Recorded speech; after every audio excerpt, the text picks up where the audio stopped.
Kenapa buat korban di Kamboja? Murah, kata dia. Kita cari yang terbaik.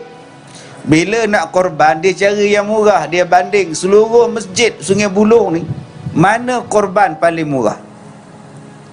Sana ambil 1,000 satu bahagian, sini 700, sana 800, sini 400,500, sini pula 2,5. 2,5 bagus kata dia. Ambil lah korban satu bahagian 2,5. Bila binatang korban tu turun daripada lori, turun tu terjelepuk atas tanah, tak bangun-bangun dah, menung dia. Lain macam aku tengok binatang kamu ni Din, inilah harga dia, 2,100. Tulang ni macam piano lah, boleh kereng.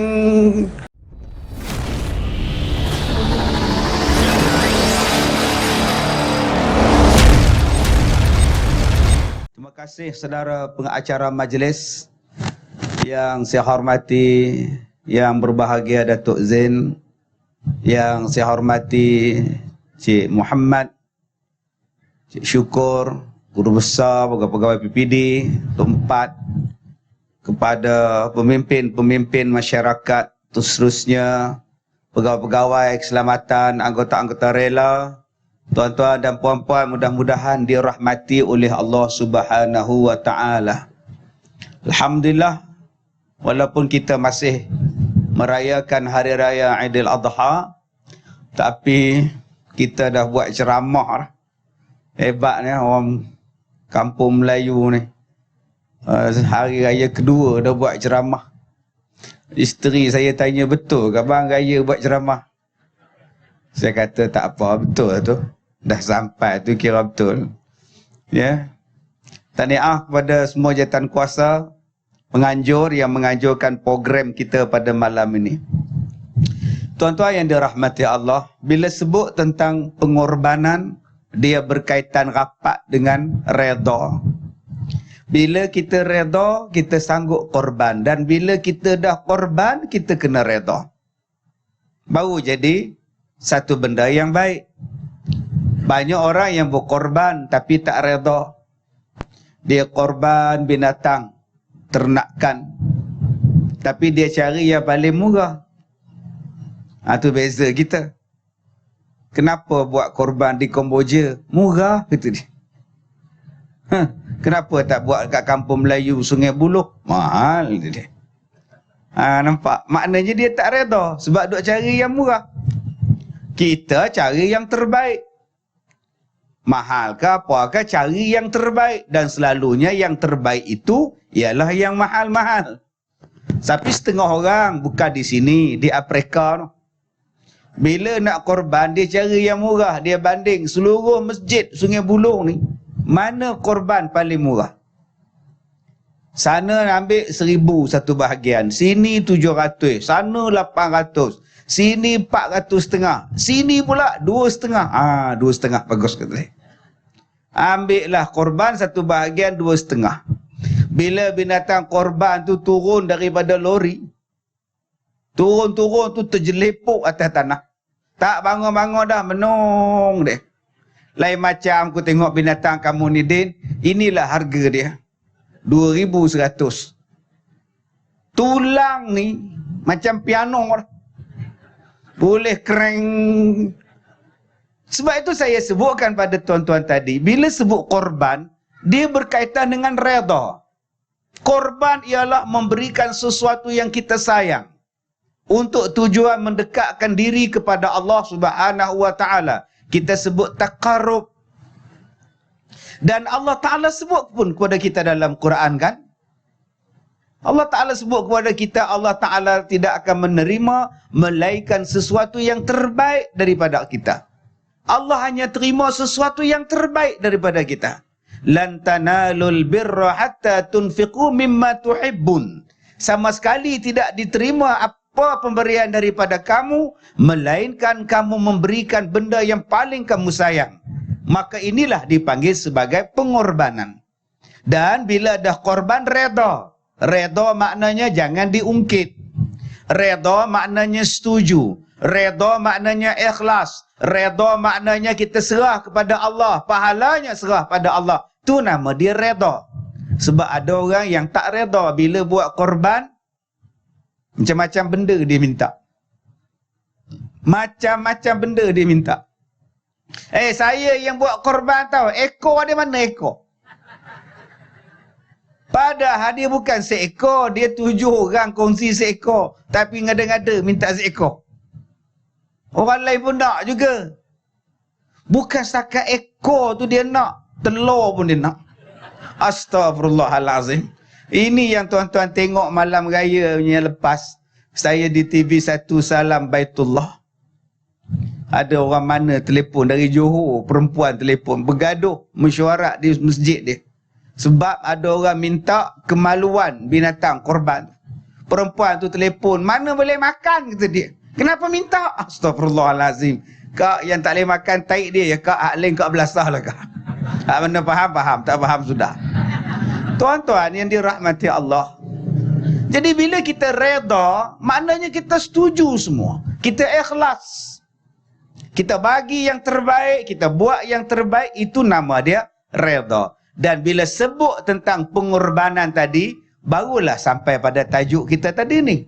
Bila betul korbannya tuan-tuan, redanya sampai, kita tak tahu apa benda yang kita korban, apa benda yang kita reda, hasilnya apa yang Tuhan nak bagi kepada kita tak tahu. Ada Nabi Ibrahim tahu akibat dia korban kepada anak dia Nabi Ismail, apa jadi kepada kita? Adakah Nabi Ismail tahu pengorbanan dia dengan mak dia diletakkan di kota Mekah? Tahu tak Nabi Ismail dengan mak dia tu apa jadi pada kota Mekah sekarang?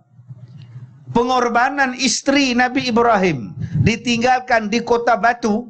Batu kota, bukan bangunan tu. Batu saja. Setuju tinggal di situ. Akhirnya apa jadi kepada manusia? Subhanallah tuan-tuan. Ini dah nama dia pengorbanan. Sebab tu akak-akak abang-abang, kita kena korban dulu. Orang kenang ke, orang tak sebut ke, orang tak ingat ke, biarkan. Berapa banyak tuan-tuan yang tuan-tuan berkorban orang tak sebut.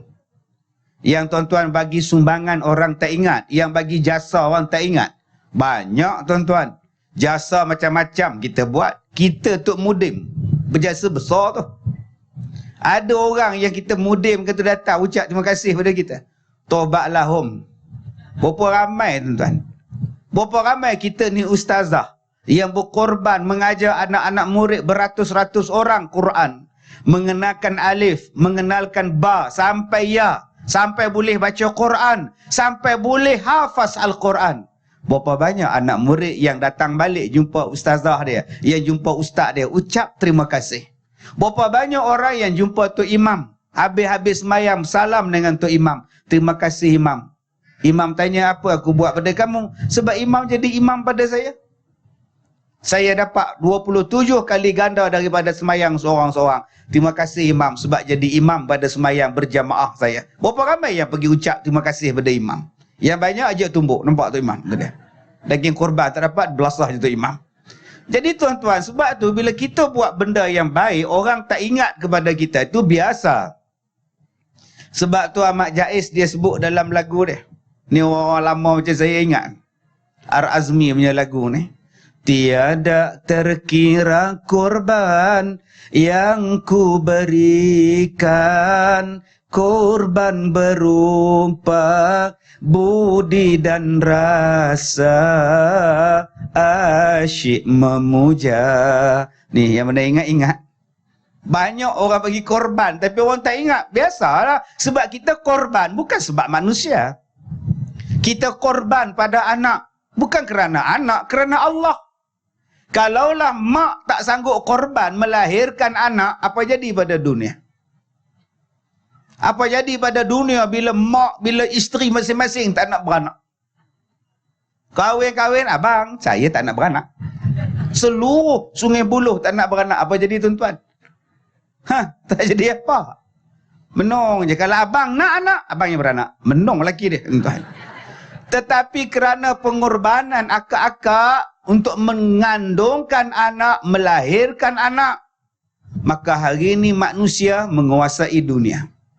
Kerana pengorbanan cikgu-cikgu, Kadang-kadang cikgu tengok anak orang lebih lama daripada cikgu tengok anak sendiri. Cikgu tengok muka anak orang lebih lama daripada cikgu tengok muka suami dia, muka isteri dia. Pengorbanan seorang cikgu melahirkan manusia yang baik, jutaan manusia yang baik. Kalau cikgu malah berkorban, apa akan jadi tuan-tuan pada dunia? Sebab itu semua orang perlu berkorban. Dan keuntungan daripada korban bukan balik pada orang lain. Pahalanya yang kita nak balik kepada kita. Tuan-tuan yang dirahmati Allah, balik kepada kisah korban Nabi Ibrahim, Nabi Ismail yang Datuk sebutkan tadi. Pengorbanan yang paling kita sayang. Tuan-tuan, siapa yang tak sayang pada anak? Allah Ta'ala sebut di dalam surah At-Taubah. Allah Ta'ala kata apa?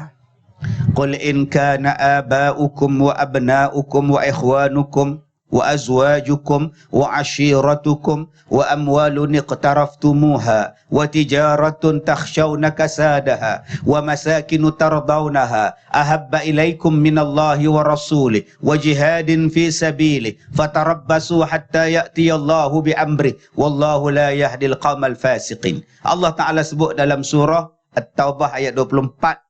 Allah Ta'ala kata apa pada kita? Katakan wahai Muhammad, kalau kamu sayang mak kamu, bapak kamu, anak kamu, adik-beradik kamu, isteri kamu, keluarga kamu, harta kamu, negeri kamu, bisnes kamu, tempat tinggal kamu. Kalau kamu sayang lebih daripada Allah, Rasul dan jihad, tunggulah. Bala akan sampai kepada kamu dan Allah tidak memberi hidayah kepada orang fasik. Maknanya tuan-tuan, 7 ini boleh dicintai. Mak bapak, anak beranak, kaum keluarga, suami isteri, kumpulannya, kemudian kepada hartanya, kemudian kepada perniagaan dia dan kepada tempat tinggal dia. 7 ini tuan-tuan, 8 perkara ini tuan-tuan merupakan satu benda yang memang disuruh kita cintai. Yang memang disuruh kita sayang. Tetapi kata Allah, jangan melepasi cinta kepada Allah, Rasul dan jihad pada jalan Allah. Sayanglah mak bapak, memang itu disuruh. Tetapi jangan sayang lebih daripada Allah dan Rasul. Sayanglah kepada anak, silakan. Tetapi jangan mengatasi lebih daripada Allah dan Rasul. Tuan-tuan, Nabi Ibrahim doa siang malam dapat anak. Siang malam doa minta anak, minta anak, minta anak. Kita pun baca doa, tuan-tuan, Rabbana hablana min azwajina wa zurriyatina qurrata a'yun. Minta anak. Sebab tu abang-abang, kalau isteri kita tak beranak, tak boleh beranak, doalah. Kita baru menikah 5 tahun, tak beranak, sibuk cari lain lah. Nabi Ibrahim berpuluh tahun berdoa, tak sebut pun. Tak marah pun dekat Siti Sarah. Nama isteri Nabi Ibrahim Siti Sarah. Kan? Orang Sungai Buloh kan sebut Siti Sarah. Tak ada cakap Sarah kalau engkau tak beranak, aku nikah lain. Tak ada. Siang malam doa, ya Allah bagilah aku anak, ya Allah bagilah aku anak, ya Allah. Sampai tua, tak jemu. Kita sekarang ni bila berdoa, kita jemu tuan-tuan. Sebab tu bila imam habis baca doa, malah doa. Imam bagi salam, Assalamualaikum, Assalamualaikum, Astagfirullah, Astagfirullah, Al-Fatihah, kita belah. Angkat punggung, ambil handphone, jalan. Tak baca doa din. Bid'ah. Nabi tak ada baca doa berjemaah, kata dia. Start kereta belah. Bodoh. Itu je bahasa dia. Berdoa pun tak nak. Engkau kaya benar ke sampai tak payah berdoa? Kita kan miskin. Mata berkelip ni pun izin Allah. Cuba akak-akak sekarang mata tak boleh kelip. Jadi apa? Semua tu boleh tak lenguh ke? Cuba akak-akak jangan berkelip seminit. Balik rumah kan duduk depan suami. Abang makan. Kamu ni hantu ke apa kata dia. Dengan sebab kita berkelip ni nikmat. Berkelip mata ni pun Allah izin. Makna kita miskin. Akak-akak kita ni telan air liur pun Allah izin. Bayangkan kalau kita tak boleh telan air liur. Apa jadi? Air liur ni pun Allah izinkan kita telan, maka kita pun boleh telan. Lemah hanya kita. Tiba-tiba kita malas berdoa. Dengan alasan berdoa tu jadi bid'ah kalau berimam. Astaghfirullahalazim. Ada orang marah, kenapa habis sembahyang tu imam baca Fatihah? A'udzubillahi minasyaitanir rajim. Al-Fatihah. Oi, kenapa baca Fatihah kata dia? Saya jawab, iqra'u ma tayassara minal Quran. Bacalah kamu apa-apa surah yang senang daripada Quran. Surah yang paling senang apa? Al-Fatihah. Sebab tu kita baca Fatihah. Paksa dia paling senang. Tak apa, tak nak baca pun tak apa. Habis-habis sembahyang, Al-Baqarah. Agak-agak bila nak habis? Tahun depan pun tak habis tau. Siapa yang hafal surah Baqarah tu? Sebab itu tuan-tuan, kita berdoa. Nabi Ibrahim doa. Doa ni tuan-tuan, bukan maknanya bila cepat berdoa, itu tandanya Allah sayang pada kita. Belum tentu. Allah Ta'ala mengkabulkan doa kita mengikut apa yang sesuai pada kita. Sebab tu ada perempuan datang jumpa saya. Dia kata, Ustaz, kenapa saya susah dapat jodoh? Saya dah berdoa, dah usaha, sampai sekarang tak ada jodoh. Berapa umur akak? 28 kata dia. Eleh muda. Ada orang kak 82 pun dapat jodoh kak. Akak baru 28, muda terang tang-tang lagi kak. Kenapa Allah belum bagi jodohkan pada akak? Sebab Allah mengkabulkan permintaan akak bukan mengikut kesesuaian ni. Kesesuaian itu Allah tahu. Sebab tu kita minta pada Allah sesuatu yang terbaik pada kita. Mungkin jodoh kita yang terbaik umur kita 30. Mungkin jodoh kita yang terbaik 21. Mungkin 41. Kita tak tahu. Serahlah pada engkau ya Allah, kerana itu yang terbaik pada engkau. Saya jawab pada dia, Kak, mungkin Allah simpan suami akak sekarang. Allah simpan. Sebab mungkin suami akak dalam proses pembikinan. Belum cukup umur. Mungkin umur dia sekarang 6 tahun. Tunggu lagi 10 tahun. Umur akak 38, dia 16, mungkin dia suami akak. Sebab hari ini dah jadi satu trend. Perempuan yang berumur, kahwin laki-laki muda. Perempuan umur 46, isteri, suami 20. No, yang di Indon tu, isteri 70, suami 16. Bayangkan. Suami 16 tahun. Udah cicit, bukan cucu lah. Jalan dengan laki, pegang tangan begini, pergi pasal malam boleh belon. Subhanallah, tu ada belon 2-3 belakang tu. Kadang-kadang Allah Ta'ala simpan pada akak. Suami ni, sekarang dia suami orang. Suami untuk akak ni, dia suami orang sekarang. Habis tu, saya tak nak bermadu Ustaz. Ada saya cakap, akak akan jadi madu dia. Tak. Sekarang suami ni, bela isteri dia yang sedang sakit. Sangat baik. Isteri kena kanser. Bela bertahun-tahun sampai isteri dia mati. Baik betul suami ni. Mungkin suami itulah yang akan Allah pilih pula untuk jaga akak lepas ini. Allah Maha mengetahui. Sebab tu tuan-tuan, kita kena jadi reda. Nabi Ibrahim dia doa. Tengok-tengok isteri dia, Siti Sarah kata, abang oi, saya ni dah tua. Harapan untuk dapat anak ni rasanya tipis. Kalau abang nak anak juga, kahwinlah dengan pembantu kita tu, Siti Hajar. Pengorbanan nombor 1. Isteri tua suruh nikah lain. Akak-akak ada sini. Kita bakar je. Suami buat balik borang, dibakar je. Bukan kita borang, dia bakar dengan laki-laki dia, dibakar sekali. 70% terbakar. Ada kat hospital Sungai Buloh. Isteri tuan-tuan bila tengok suami ni baik. Nabi Ibrahim sangat baik. Tak pernah dia kata bodoh pada isteri dia.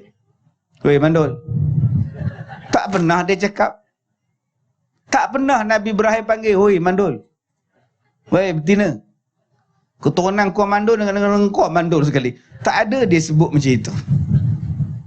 Punya baik. Bila baik suami, isteri sanggup korban. Sebab itu abang-abang, kalau abang-abang nak isteri abang berkorban pada abang, abang jadi orang baik. Jadi orang baik. Semayang tak tinggal. Puasa tak tinggal. Hari ini baru cukur jambang. Hari ini penuh misai janggut ni. Start daripada 1 hari tu Zulhijjah tak buang-buang. Bila nak buang janggut semua ni Haji? Tunggu saya korban nanti. Balik-balik licin. Baiknya suami akak berpuasa dari 1 hari bulan hari tu. Kemudian simpan pula janggut misai semua tak buang. Tunggu hari dia berkorban baru dia nak buang. Baiknya. Tak pernah tengking, tak pernah marah, belanja semua cukup. Baca Quran siang malam, cakap sopan santun. Mak bapak isteri, mak bapak suami dia hormat. Kalau macam tu, isteri dapat, dia sendiri sanggup korban pada abang 10 kali ganda daripada pengorbanan suami. Duduk rumah flat. Rumah flat, apa yang selalu rosak? Lift lah. Isteri telefon, "Abang, beras dah habis." "Baik, abang beli." Berapa ramai yang cakap, "Abang, beras dah habis." "Kan aku baru beli je. Engkau ni terkedarah ke apa?" Nampak tu banyak bahasa tuan-tuan. Isteri nak suruh beli pun tak nak. Takut kena maki. Padahal kalau dia faham, 1 suap nasi yang isteri dia makan 1 pahala. Bayangkan isteri dia sekali makan 4 pinggan. Duk ada berapa ratus suap. Sebab tu abang kalau isteri kuat makan senyum tau. Balik gang, kenuri tengok depan makan. Kita bagi isteri kita makan. 1 suap kira tu. 1, 2, 3. Apa abang ni guna tengok orang ni? Aku ngira berapa suap kamu. Pahala. Dia tak merungut bila isteri dia cakap, "Abang, beras dah habis. Beli beras tau." Okey. Naik motor tuan-tuan, olahraga motor begini mengangkang beras bawa ni. Sampai tengah jalan hujan. Basah kuyup. Sampai di bawah flat, pikul beras, tekan lift, lift rosak. Tingkat 18 tu. Begini bawa, oi, ya, kita semua gembira naik. Dengan basahnya, dengan beratnya, dengan helmet dia lagi, beg dia lagi. Bila sampai depan rumah isteri dia, "Ya Allah abang, hujan kesian kat abang." "Tak apalah, kalau abang tak boleh berang, kau nak makan apa?" "Tak apalah, tak berat pun, tingkat 18 je tadi." "Sejuk sangatlah sayang, ambilkan towel, abang nak mandi." Tek-tek-tek-tek-tek pergi mandi. Isteri tengok suami tek-tek-tek-tek pergi beli air tu. Apa isteri cakap? "Sian dekat laki aku. Nak merandung lah." Nampak tuan-tuan? Subhanallah. Abang-abang cuma bawa beras tingkat 18 kali bawa. Tapi isteri 9 bulan bawa perut sampai tingkat 18. Ada tak dia tinggal dekat rumah dia bila dia nak turun bawah? Dia tekan anak dia yang mengandung 6 bulan tu duduk atas. "Baby, duduk kejap tau, mama nak turun. Nanti mama naik, mama masukkan balik." Mana ada tuan-tuan. Pengorbanan mak dia lebih daripada bapak dia. Sebab tu saya cakap pada tuan-tuan, jadi baik dulu. Bila abang-abang jadi orang baik, maka Allah Ta'ala akan bagi ilham kepada kita. Sebagai apa? Sebagai isteri yang solehah, dia akan sanggup korban. Di sini Siti Sarah kata, "Abang, ambillah Hajar. Dia muda lagi, ikut-ikut abang dah dapat anak." Bila kahwin dengan Siti Hajar, mengandung sungguh Siti Hajar. Teng. Dapat anak tuan-tuan. Bila dapat anak, kawan yang dah lama kahwin tak dapat anak. Isteri yang baru kahwin dapat anak. Perasaan jealous sudah sampai. Maka bila kita ini isteri jealous, itu normal. Yang tak normal ialah hantu. Itu nama dia paranormal hantu. Isteri jealous itu biasa. Suami hari raya pakai baju Melayu, pakai samping songkok tinggi. Tu nama dia GST. Geng songkok tinggi. Begini tingginya. Mana dia abang ambil gambar tadi? Kopiah tinggi gila saya tengok. Itu kalau tanduk saya luka tu. Nampak ni sahabat kita ni. Tajam tu kopiah tu. Songkok kopiah mahal. Saya suka tu kalau pakai serban cantik tuan-tuan. Tuan-tuan yang dirahmati Allah, jealous. Abang nak mana bang? Kan hari ni raya. Yelah raya-raya pun selalu pakai jubah. Dia baju Melayu pula. Apa salah ya? Bak IC. Dia pegangnya IC menong lelaki begini kacaunya. Bapa butang baju aku mana pak? Kata dia. Itu normal.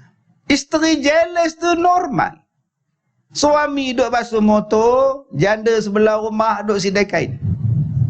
Asyik dia sidai, awak basuh motor. Asyik awak basuh motor, dia sidai kain. Sudah kau ni jealous tak tentu hala. Lain kali abang, kalau janda tu sidai kain, abang basuh motor dalam bilik mandi, selesai masalah. Itu perkara biasa. Jealous. Isteri Nabi Muhammad pun jealous. Cuma yang tak maunya ialah cemburu buta. Perasaan cemburu ni biasa tuan-tuan. Yang kita tak mau ialah cemburu buta. Abang, saya je kat leha sidai kain, abang pun sibuk basuh motor. Mana aku tahu dia nak sidai kain? Aku buat kerja aku lah. Ya, macam orang tak tahu tu dia. 4 kali dah saya tengok. Itu namanya cemburu buta. Tetapi kalau cemburu tu ada unsur, ada sebab, boleh cemburu. Isteri sambil duduk basuh, dia basuhnya tayar sampai berkilat. Bukannya dia tengok tayar, dia tengok tayar kat leha tu tuan-tuan. Yang tu maknanya ada unsur-unsur yang boleh kita cemburu. Tuan-tuan, isteri dia cemburu abang. Saya tak boleh tengok lah abang. Abang dengan anak dia, abang dengan isteri muda abang tu. Pergilah pindah tempat lain. Dia pindah tempat lain, saya tak boleh tengok. Sudah. Ada isteri dia, suami dia, Nabi Ibrahim cakap, dah tak boleh tengok, jangan tengok. Buat apa nak tengok? Engkau yang suruh aku menikah dengan dia, bila dia dapat anak, engkau marah pula. Tak ada Nabi Ibrahim marah, tuan-tuan. Bila Siti Hajar diarahkan keluar, Nabi Ibrahim kata, Jar, jom kita pergi tempat lain. Tak ada pula isteri dia cakap, kenapa bang? Kakak kamu tu, tak apa meroyan tak. Tak ada Siti Hajar marah, tak ada Nabi Ibrahim marah. Ini nama dia redha. Inilah nama dia pengorbanan. Inilah abang. Saya tak boleh tengok lah abang, saya jealous. Saya tak boleh tengok. Bawa kain baju lebih kurang, berjalan. Ke mana ni abang? Jomlah kita pergi mana yang Allah perintah suruh kita berhenti, kita berhentilah. Akhirnya sampai di kota Batu. Bukit Batu, Gunung Batu. Di sinilah tempat tinggal kita. Rumah tak ada, pokok tak ada. Air pun tak ada. Pasaraya Gian apatah lagi.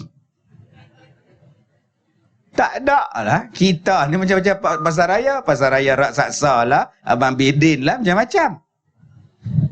Bila dah duduk di situ beberapa hari, Nabi Ibrahim kata dekat Siti Hajar, abang nak balik, nak tengok kakak engkau pula. Pun dia tak cakap apa tu. Takkan saya tinggal sini, apa tak ada ni? Tak. Dia cuma tanya pada Nabi Ibrahim, suamiku, Allahkah yang perintahkan saya dan anak saya ini yang masih kecil tinggal di bumi kering tandus ini? Ya, Allah yang perintahkan. Kalaulah Allah yang perintahkan saya tinggal di sini, saya taat.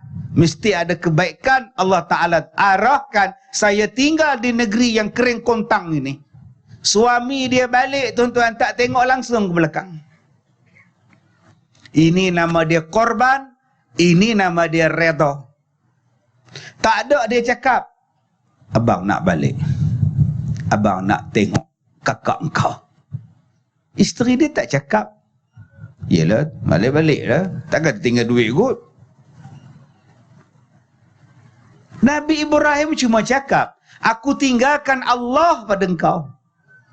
Cuba abang-abang lepas ni pergi kursus 6 bulan.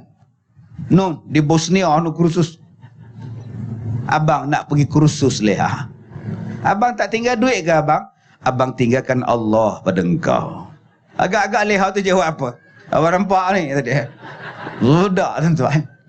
Nabi Ibrahim kata, aku tinggalkan Allah pada engkau. Dia yakin, punya yakin pada Allah. Nabi Ibrahim balik, tinggal 2 beranak ni seorang-seorang tuan-tuan. Air tak ada, pokok tak ada, makan tak ada, minum tak ada. Yang cuma ada susu badan. Berhari-hari susu badan mengkering. Bekalan habis. Ya Allah, di sana nampak macam ada air. Berlari dia pergi cari air, tak ada. Patah balik ada air, tak ada. Patah balik. Subhanallah. Akhirnya air terpancur keluar. Nama dia air Zam-Zam. Bila datang air Zam-Zam, Siti Hajar kepung air Zam-Zam. Sambil dia kepung, dia sebut Zam-Zam, Zam-Zam, Zam-Zam. Kata Rasulullah, kalaulah tak dikepungnya, Mekah itu jadi sungai tuan-tuan. Tetapi dikepungnya jadi telaga. Nama dia Telaga Zam-Zam. Datang Piramli, Zam-Zam, Al-Kazam. Subhanallah. Apa yang saya nak cakap pada tuan-tuan? Pertama, kalaulah Siti Sarah tidak berkorban suami dia kahwin lain, dia takkan dapat anak nama Ismail. Dan cerita ni takkan berlaku kalau isteri yang tua tak berkorban.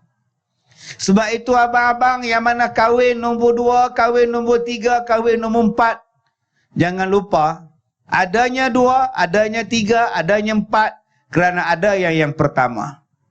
Jangan lupa yang pertama tu. Tapi yang pertama ni ustaz, maklum sajalah. Apa maklum? Maklum sajalah ustaz oi. Dah tua ustaz oi. Habis tu abang nak lupakan yang tua. Waktu abang kahwin dengan dia dulu, gaji abang RM150. Waktu abang kahwin dengan dia dulu, mangkuk 2, sudip 2, gerpu pun 2. Waktu abang kahwin dengan dia dulu, tak ada siapa nak dekat abang. Tapi bila abang dah berjaya, bila abang dah okey, berapa ramai yang offer kat abang.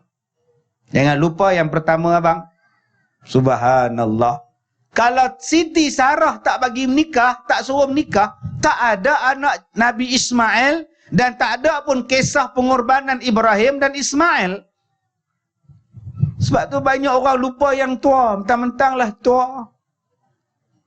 Dia tua, dia kata, ustaz, isteri saya tu pakai tudung nampak lawa je lah. Dia buka tudung ustaz, tengkok ni macam serati ustaz. Tegang ni. Rambut ni tak ada hitam, putih semua. Saya tu takut. Mangkit pukul 2 pagi, isteri saya duk cokong tengok lagu tu. Setback tak kena jantung ustaz, macam puaka ni yang rapik. Lah. Dengan sebab akak tu korban, Siti Sarah tu korban, apa jadi pada dunia sekarang? Seluruh umat manusia hari ini membuka kisah yang besar. Ni kisah ni tuan-tuan. Abang saya ni baru telefon tadi maghrib. Duk telefon dari Mekah. Dari pada Mina. Duk tanya pasal Haji Ifrat. Saya kata apa, hang tak kursus ke apa kah? Saja nak confirm. Nak reconfirm kata dia. Telefon tu. 4-5 kali duk mesej ni. Tak apa, puas hati lah. Terima kasih banyak. Tuan-tuan tahu tak, berjuta-juta manusia mengunjungi Mekah. Akibat daripada apa? Kisah mereka. Nabi Ismail dengan Siti Hajar duduk di Mekah. Bila duduk di Mekah ada air Zam-Zam. Air yang mengenyangkan, air yang jadi ubat, air yang jadi penawar. Tuan-tuan, kalau di tengah batu, di tengah padang pasir, bila ada air, akan ada burung di atas. Burung ni kerjanya berpusing-pusing dekat air. Di atas burung, di bawah telaga. Kabilah tengok ada burung. Bila ada burung berpusing di atas, ada air di bawah. Jom kita cari air itu. Bila cari air itu rupanya air Zam-Zam. Minta izin pada Siti Hajar. Minta izin pada Siti Hajar. Kami nak bina kampung di sini. Kami nak buat penempatan di sini. Maka tinggallah mereka dengan Siti Hajar, dengan Nabi Ismail. Sebab apa? Sebab ada pengorbanan daripada Siti Sarah. Akhirnya apa jadi pada Mekah sekarang? Apa jadi pada Mekah sekarang, tuan-tuan? Kalaulah tidak ada pengorbanan daripada Nabi Ibrahim. Bila isteri dia kata, abang, keluar daripada rumah, cari tempat lain. Dia tak marah, dia tak mengamuk, dia tak kata, aku suami tau. Engkau kena hormat pada aku, pandai-pandai pulang kau arah aku keluar. Nabi Ibrahim tak cakap. Dia tahu ini urusan Allah. Ikut je perintah Allah. Akhirnya tuan-tuan, semua orang sekarang teringin nak pergi Mekah. Ni berapa ramai yang datang malam ni, yang tak teringin nak ke Mekah. Ada? Semua cita-cita nak ke Mekah, walaupun dah pergi. Sebut je Mekah, jom umrah, jom. Ni yang daftar haji berapa ramai ni? 2085 ni. 2060. Teringin nak pergi haji. Umur berapa? 70. Bila boleh haji? 20, 80. Tu dia. Lagi 60 tahun. 60 campur 60, 120 tahun. Tak hidup lagi. Itu kalau postman hantar surat panggilan haji, cicit jawab. Dah tukar alamat. Dah masuk asrama, kata dia. Di mana asrama dia? Belakang masjid. Itu bukan kubur. Itulah asrama dia. Punya lamanya tuan-tuan nak pergi haji. Punya ramainya orang nak pergi haji. Sebab apa? Sebab Allah Ta'ala sebut dalam Quran, Mathabatan linnas. Mekah itu Mathabatan linnas. Sekali pergi, memanggil nak pergi lagi. Sekali pergi, memanggil nak pergi lagi. Sekali datang, nak datang lagi. Subhanallah. Orang jarang tuan-tuan pergi Cameron Highland, nak pergi lagi. Jom Cameron Highland, tak nak jam. Jam dia, tak nak lagi. Jom kita pergi melawat, tak nak, takut. Jom kita pergi melawat Syria, tak nak, bom, kata dia. Tapi bila sebut jom umrah, jom. Jom haji, jom. Sebab tu saya cakap pada tuan-tuan, kena korban, kena reda. Lepas ni kita tak tahu nak jadi apa.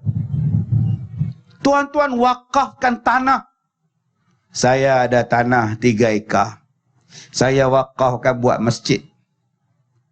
Dia tak tahu rupa-rupanya masjid yang dia wakaf, yang tanah yang dia wakaf, masjid tu menjadi sangat imarah. Beribu-ribu manusia datang semayang dalam seminggu. Budak-budak tahfiz dibuat di situ. 24 jam mereka membaca Al-Quran di situ. Semayang tarawihnya beribu manusia. Korbannya berpuluh-puluh ekor binatang korban. Datang orang semayang jemaah, semayang sunat tak kira-kiranya. Dia pun tidak sangka yang dia korban tanah 3 ekar, rupa-rupanya itulah yang memberikan pahala kepada dia sampai kiamat. Kalaulah dia kedekut, dia tak sanggup korban. Mak, tanah kita hujung kampung tu, kalau kita buat korban, kita wakaf je lah mak. Saya duduk di JB, Leman duduk di KB, si Tipah pula duduk di SB. SB tu apa? Sabak Bernam. KB Kota Baru, JB Johor Baru. Mak seorang duduk sini mak. Mak duduk dengan saya lah di JB mak. Tanah tu kita wakaf, kita buat sekolah tahfiz. Hidup lah mak sayang kebun getah tu. Mak sayang tu dia. 2 hari lepas sayang meninggal. Akhirnya jadi apa? Kalaulah dia wakaf tuan-tuan, subhanallah, dia tak tahu. Daripada tanah yang dia wakaf, akhirnya buat sekolah agama, buat sekolah tahfiz, lahir ulama. Tiap-tiap kali ulama tadi mengajar, dia yang dalam kubur dapat pahala. Lahir mufti, lahir pegawai takbir agama, lahirnya ustaz-ustaz, lahirnya imam-imam, lahirnya cikgu-cikgu, lahirnya ustaz-ustazah. Berapa puluh juta dia dapat pahala tuan-tuan dengan sebab dia wakaf je. Inilah yang berlaku kepada Nabi Ibrahim, Siti Sarah, Siti Hajar dan Nabi Ismail. Akhirnya daripada negeri yang tandus, orang mula membina. Nabi Ibrahim datang tuan-tuan. Bila Nabi Ibrahim datang, sayang kepada anak dia yang dah boleh suruh buat kerja. Nabi Ismail dah boleh suruh buat kerja, dah boleh main, dah faham bahasa, dah boleh bercakap, elok dah jadi remaja elok. Tiba-tiba datang perintah Allah, sembelih anak engkau. Dan sembelih tu pula arahannya datang dalam mimpi, dalam tidur. Nabi Ibrahim bila bangun daripada tidur, dia tanya pada anak dia Nabi Ismail, semalam ayah mimpi Allah perintahkan ayah sembelih engkau. Apa pendapat engkau? Nabi Ibrahim tanya. Nabi Ismail jawab, if'al ma tu'mar. Buatlah apa yang Allah perintah. Nabi Ismail tak cakap, itulah bapa tidur tak basuh kaki. Mimpi bukan-bukan nak sembelih orang lah, apalah. Tak ada apa main bola ke apa, tidur tu itu yang mimpi bukan-bukan. Tak ada Nabi Ismail cakap macam itu. Dan Nabi Ibrahim pun cakap, Allah perintahkan aku sembelih kau. Dia tak kata pula, ai ni ngigau ni. Tak. Kenapa? Sebab Nabi-Nabi mendapat wahyu macam-macam. Ada wahyu yang Jibril datang bagi turun. Iqra' bismi rabbikal ladzi khalaq. Jibril datang beritahu. Ada wahyu dalam bentuk apa? Kadang-kadang Allah sendiri bercakap dengan dia. Macam kisah Nabi Musa alaihissalam. Ada wahyu yang datang dalam mimpi. Sebab mimpi para Nabi dan Rasul adalah mimpi yang benar. Jadi tuan-tuan, kita mimpi yang macam tu jangan duk buat pula. Besok duk asah pisang. Buat apa tu abang? Semalam abang mimpi sembelih anak kita. Itu tuan-tuan. Tuan-tuan jangan buat. Tuan-tuan bukan Nabi. Ni hak kisah ni Nabi. Kita tak ada macam itu. Kita ada 3 jenis mimpi. Kita ada 3 jenis mimpi. Pertama, mimpi yang benar. Yang datang daripada Allah. Mimpi jumpa orang mati. Pakai baju putih. Baju putih, balik rumah mak kita pakai baju putih telekung, senyum kat kita.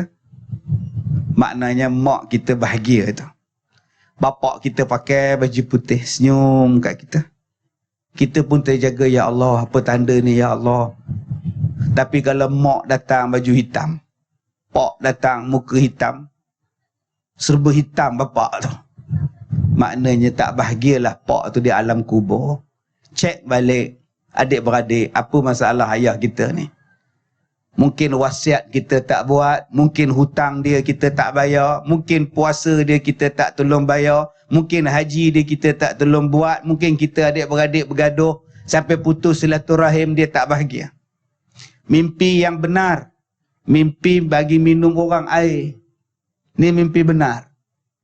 Tuan-tuan tuangkan air dalam gelas, tuan-tuan bagi orang minum. Itu mimpi yang benar. Tuan-tuan ambil satu cerek, tuan-tuan tuang air bagi orang minum. Itu tandanya tuan-tuan nak dapat jawatan. Jadi Datuk Z mungkin mimpi yang tu kot. Nah, duk mimpi duk tuang cerek kat orang. Maknanya mimpi nak dapat jawatan. Mimpi yang benar, mimpi minum susu. Tetapi mimpi yang menakutkan ialah minum susu kucing. Yang tu tak elok.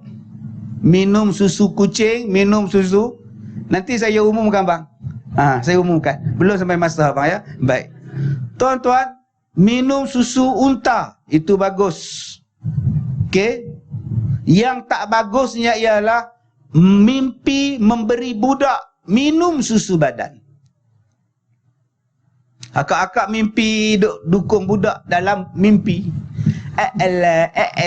Apa nama budak tu Ustaz? Amal bab. Tiba-tiba budak tu menyusu badan akak-akak. Itu tandanya akak nak membela saka. Okey. Jadi akak kalau mimpi susu badan, potong mimpi akak tu. Mimpi satu budak menyusu badan akak, akak kena potong mimpi tu. Cut. Terus bangun. Astaghfirullahalazim, astaghfirullahalazim. Jangan akak biarkan pula, geramnya dapat anak lah aku. Memang dapat lah. Yang kedua, mimpi daripada syaitan. Mimpi bergaduh, mimpi bertumbuk, mimpi bertengkar, mimpi dikejar rimau, mimpi dikejar binatang buas, mimpi terjun bangunan. Ni semua mimpi tak elok. Jadi tuan-tuan, mimpi dipatuk ular, tu tak elok. Orang tua-tua dulu dia fikiran jauh. Mimpi dipatuk ular, oh, orang nak Minang. Seronok lah orang tua tu. Nak Minang apa, udah 78. Semalam makcik mimpi ular patuk, kata dia. Ada orang nak Minang upah lah tu. Malu kata dia. Cuba kata dekat dia, upah dah dapat penyakit. Astaghfirullahalazim. Susah hati tak dia? Orang tua-tua cerdik tuan-tuan. Bila cerdik dia kata tidak. Mimpi tak elok. Jadi bagaimana nak buat kalau kita mimpi tak elok? Bangun. Bangun. Ludah belah kiri. 3 kali. Tak payahlah tarik kahak. Jangan. Suami kat sebelah. Tui, tuan-tuan. Bocor ke apa bumbung maku ni? Bocor apa suami akak tu, ludah abang tu dia. Ludah hanya buat isyarat. Syarat. Kemudian baca doa. A'udzubillahi minasyaitonirrajim min syarri ma ra'aitu. A'udzubillah min syarri ma ra'aitu. Aku berlindung dengan Allah daripada kejahatan yang aku nampak dalam mimpi aku. Kemudian akak-akak pergi ambil air semayang, pilah semayang. Kalau tak boleh semayang ustaz, akak uzur. Akak tidur di tempat lain. Jangan tidur di tempat mimpi tadi. InsyaAllah mimpi itu tak bagi mudarat kepada kita. Yang ketiga, mimpi yang tak ada makna. Mimpi yang tak ada makna, tak usah duk bimbang. Mimpi bila? Mimpi tengah dengar ceramah. Nyanda kat tiang, mimpi. Mimpi sekarang pukul 10, mimpi dah tak terpakai. 10 pagi punya mimpi, tak terpakai. Lepas subuh, tidur balik, mimpi, tak terpakai. Maghrib, orang tengok pinggan tak retak, nasi tak ingin, dia mimpi. Yang mana faham? Faham? Tak faham sudah. Ini mimpi yang tak terpakai. Mimpi yang terpakai ialah sekitar jam 3-4 pagi itu adalah mimpi yang terpakai. Jadi tuan-tuan yang dirahmati Allah, saya cakap pada tuan-tuan, Nabi Ibrahim, bila Allah kata sembelih anak dia, dia buat. Asah gila-gila punya asah ni. Anak boleh cakap, ayah, asah tajam-tajam kang tak luka kan payah, kata dia. Punya betul-betul sebab Allah suruh. Allah kata buat, gini asah. Depan anak asah tuan-tuan. Anak begini tengok ni. Dia tanya pada isteri dia, isteri kata buat.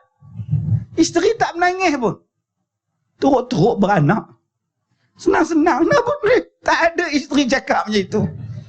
Akak-akak sekarang, anak-anak bersunat pun menangis. Lari duduk dalam surau. Kenapa? Makcik takut. Kata dia. Punya nak buat perintah Allah ni. Bila disembelih tak luka. Itulah ayah. Ayah asah tak tajam kot. Lagi sekali asah. Tuan-tuan. Lah sekali Nabi Ibrahim kata, cuba engkau terlungkup. Aku sembelih dari atas. Mungkin bila engkau tengok muka aku rasa tak gamak dia. Punya nak buat. Allah kata cukup. Aku cuma nak test. Bukan Nabi Ismail tu tukar-tukar jadi kibas. Ada orang cakap bila-bila tak boleh, tiba-tiba tukar jadi kibas. Teng-teng-teng. Bukan. Dan tengok ni silap mata ke? Allah Ta'ala kata cukup Ibrahim. Aku cuma nak test. Kamu sayang tak pada Allah? Kamu sayang Allah ke kamu sayang anak kamu?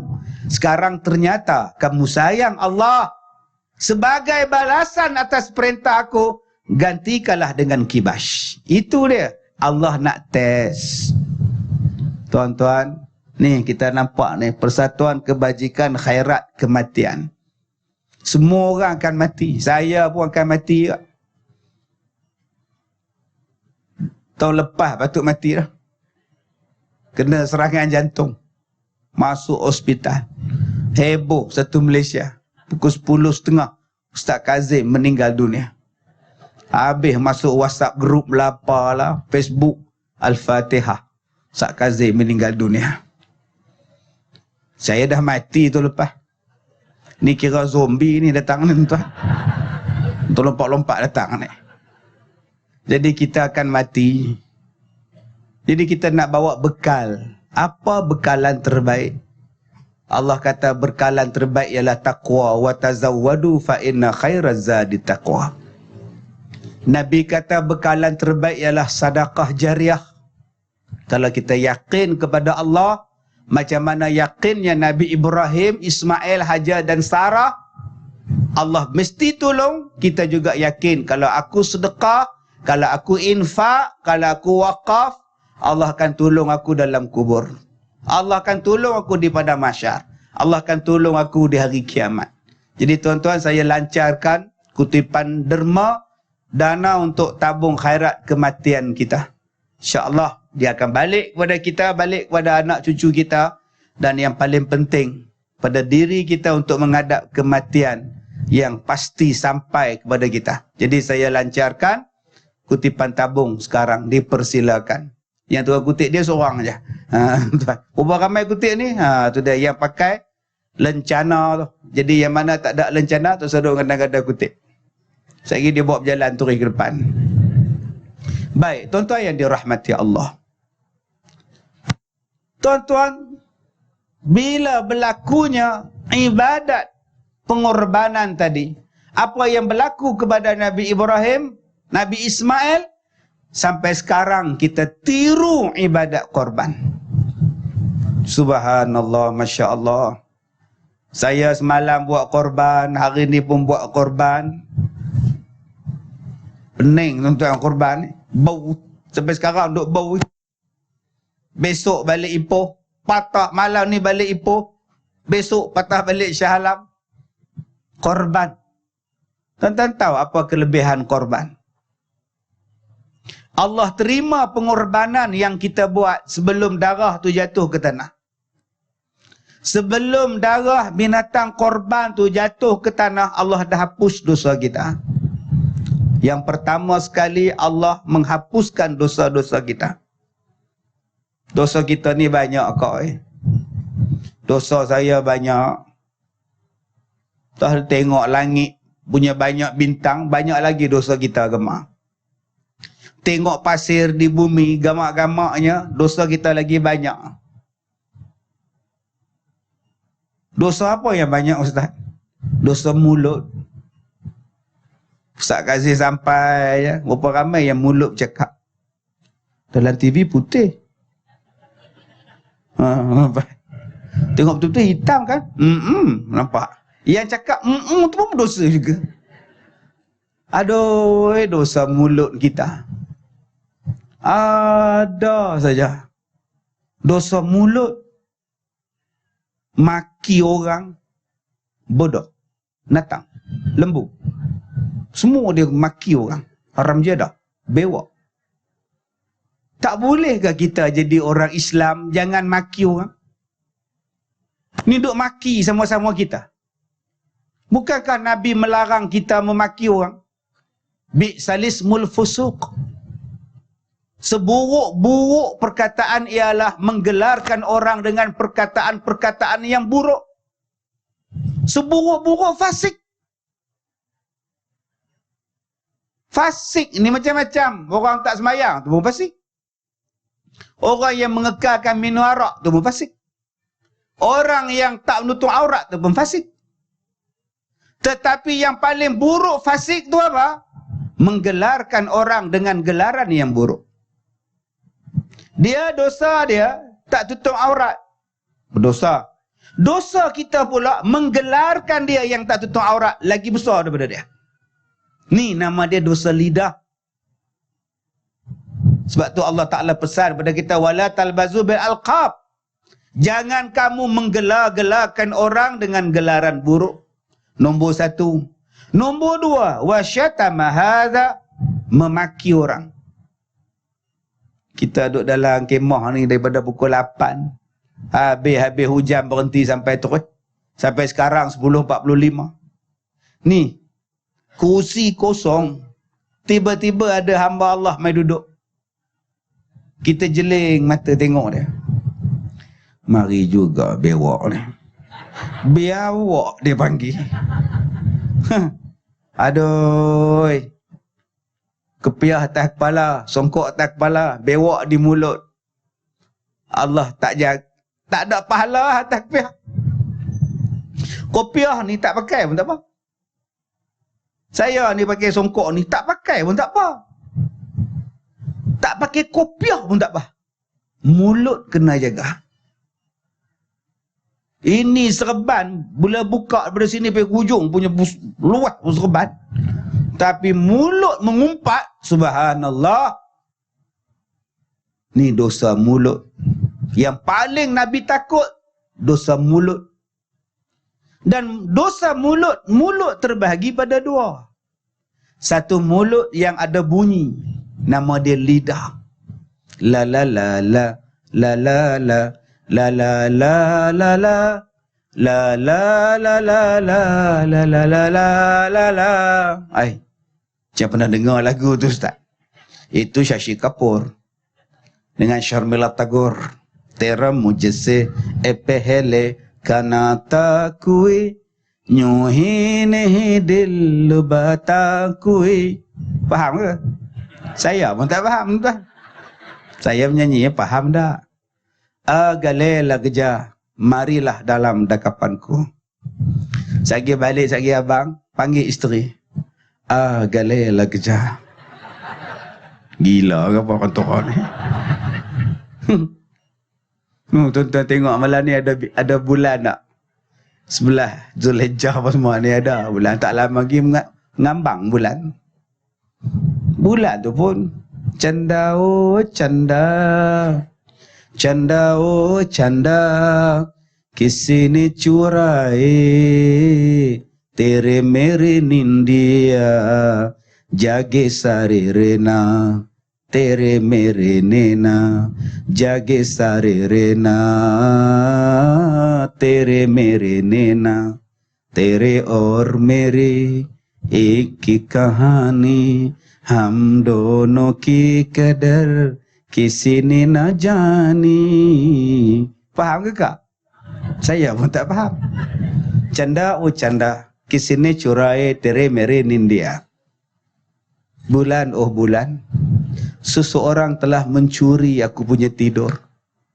Aku duk tidur lena ni tiba-tiba teringat kat dia pula. Tu maksud dia. Ek pyar ka nagma hai, मौजों की रवानी है, जिंदगी और कुछ भी नहीं, तेरी मेरी कहानी है. Faham ke? Ek pyar ka nagma hai. Ini sebuah lagu cinta. Maujuhi kawani, terbit daripada hati. Tu bahasa Hindustan saja ala aja tuan-tuan. Satu lagi lagu hak tuan-tuan selalu duduk menyanyi. आज के तेरे मेरे प्यार के तेजे हाजिर बानी पर, सब तो मालूम है और सब तो खबर हो गए. अच्छा gitu dia tuan. Mana faham tak faham sudah tuan. Tuan-tuan yang dirahmati Allah. Saya nak cakap pada tuan-tuan tentang pengorbanan kita ni. Kadang-kadang kita ni korban tapi mulut tak jaga. Ini satu lidah, lidah yang ada suara. Satu lagi lidah, nama dia lidah yang tak ada suara. Tapi bercakap, tapi tak bunyi. Nama dia apa? Tangan. Nama dia jari. Jari ni dia bukan bercakap.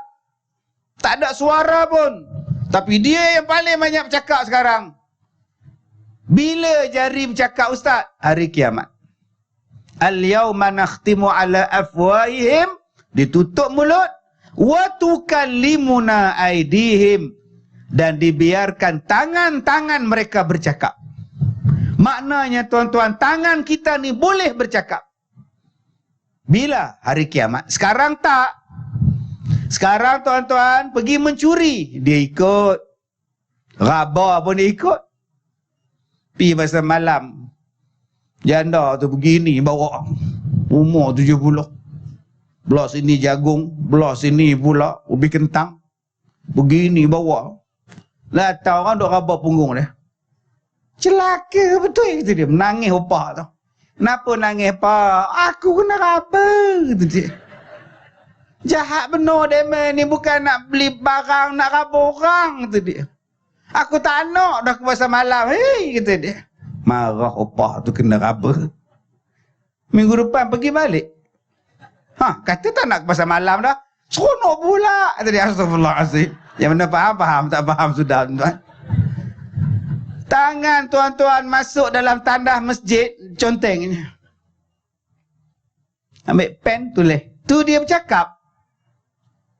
Ustaz Kazim bodoh. Tangan tuan-tuan menulis dalam Facebook, menulis dalam Twitter, Instagram, menulis dalam blog. Tuan-tuan share benda haram, tuan-tuan like benda haram, tuan-tuan komen benda haram, bahasa kotor. Berapa ramai yang komen bahasa kotor? Cukup dia komen, pui. Hari ini orang meludah dalam Facebook, pui. Ada orang yang maki dalam Facebook, jilaka. Macam jilaka gitu. Sekarang memang kau tak nampak apa, tapi hari kiamat. Sebab tu abang-abang, kakak-kakak kita duduk di kampung Melayu ni, kita orang Islam. Apa yang kita baca dalam Facebook, in ja'akum fasiqum binaba'in fatabayanu. Siasat dulu. Saya yang hidup pun orang boleh kata mati. Saya yang masuk ICU orang kata mati.